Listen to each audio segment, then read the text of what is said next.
Hi, I'm Robert Russell. This video is about this Telecaster copy, how I ended up with it and what I did with it. Took a business trip to the UK, didn't want to pack a guitar. Of course, they had some pretty high-end shops and I didn't want to spend $3,000 to play something for 2 weeks.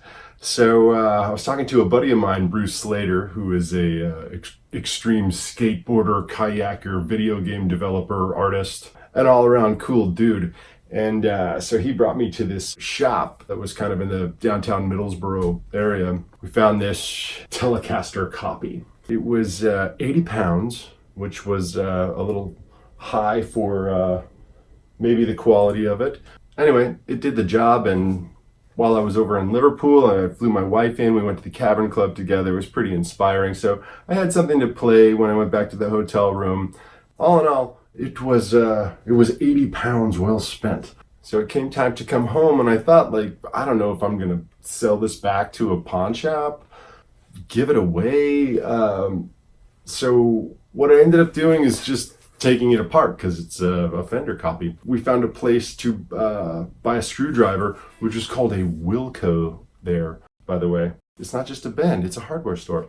So yeah, I just took this apart, put the neck in my wife's suitcase and the body in my suitcase, got it home. And then when I got it home, I actually started using it. It's actually a pretty comfortable thing if you're just sort of writing, you don't really care what it sounds like and you don't care how well it plays.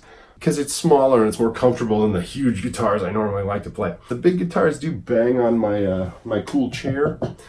It's not good for the guitars and it's not good for the chairs. So I have use for this. So I went ahead and just customized it just so it looked a little cooler.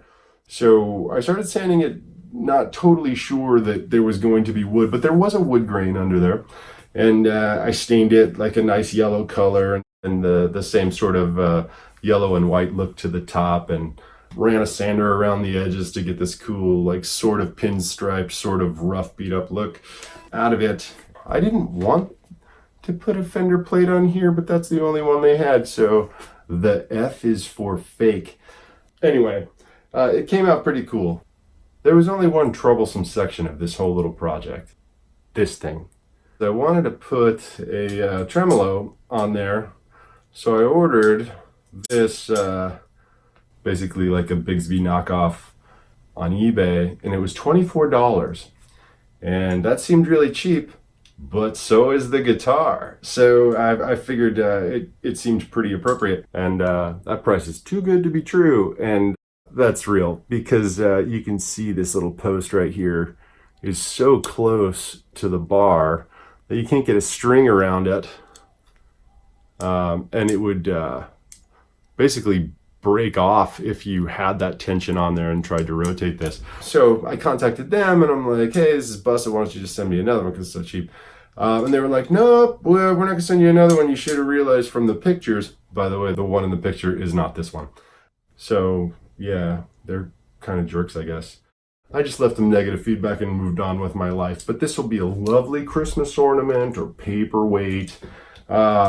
Thanks for nothing, eBay. I should have known when it was $24 it wasn't gonna work. So I said, what the hell? I'll just put a Bigsby on it, which is overdoing it for sure. That's kind of my style anyway. The little thing plays. I might take this in to have someone really look at the action. But anyway, super fun little keepsake from the trip, and it honestly came out pretty cool with the yellow and the wood grain and the different pick guard on there. But yeah, that's why I have a Telecaster copy, and what I did with it. That's actually kind of fun. I'm Robert Russell. Bye.